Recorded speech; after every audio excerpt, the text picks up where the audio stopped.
Oh, hi. I didn't see you guys there. Well, my name's Jesse and welcome to Fernie Brewing Company. Why don't you come with me and we'll go on a craft beer adventure.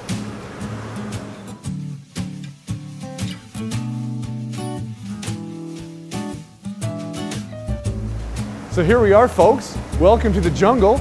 We've got malts and hops. We've got anything you need for making beer. Why don't we start this little tour by taking a look up in the brew house. Here we are. This is the brew house, folks. And just down over here is where all the magic starts. Hello, Gord. Here we are. This is where the brewing process begins. This is the mash tun. Once the grain goes into the mash tun, what's going to happen is we're going to mix it in with hot water, and the hot water is actually going to activate the enzymes, and the enzymes inside the grain are going to convert all the starches into fermentable sugars. And we want to get all the fermentable sugar we can get out of the grain, because that's what's going to make alcohol, and that's the fun part. So after the mashing process, we turn our attention over to the kettle, where we transfer all that unfermented beer, what we call wort, just similar to really hot, sugary water. And that goes in here, and it's gonna boil. We're gonna add our early hop additions. We're gonna boil off a little bit of volume as well. We're gonna concentrate that wort down. And then once we're done with that, that wort gets transferred over into the whirlpool. So first things first, before we take this boiling wort and just throw it in the fermenter, we have to cool it down because yeast is waiting in the fermenter, and the yeast is going to be really bummed out if we just take this boiling sugar water and throw it on top of it. So we run it through a heat exchanger here, we'll drop it down to around room temperature, and that's what the yeast is really going to enjoy working with. Okay, so here we are, our fermentation tanks.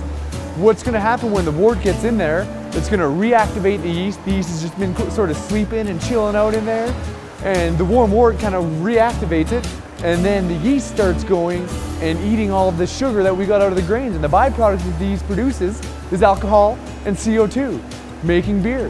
The full fermentation for an ale is around 21 days. The full fermentation period for a lager or a pilsner is closer to around 29 days.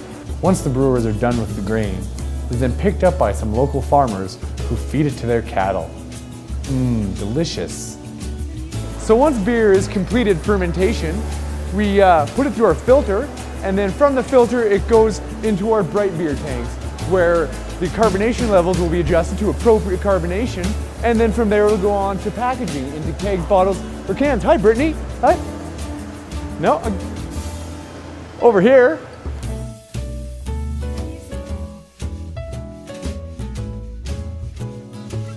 So here we have our canner, where the cans go down through a can rinser, they get filled with beer, sealed, and then out the other end to get packaged by hand by a couple workers. So, and here we have our bottling machine, which does much the same thing as the canner. It fills bottles with beer, it rinses them off, and then onto the labeler, and each bottle gets its own label.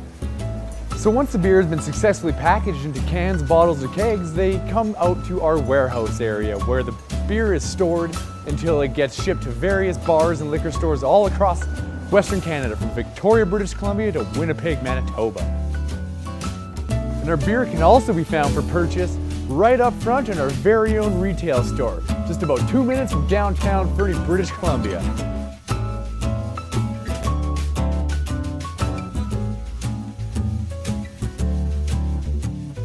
Along with Fernie Brewing Co. merchandise, you can also purchase our fine product that comes in cans, bottles, growlers, and if you really want to turn it up, kegs. If you'd like to sample our product, you can in our tasting room through our Cheers for Charity program, where 100% of the proceeds get donated to a local charity every month. Well, thanks for stopping by, folks. I hope you enjoyed the tour. I know I sure did. We'll see you next time.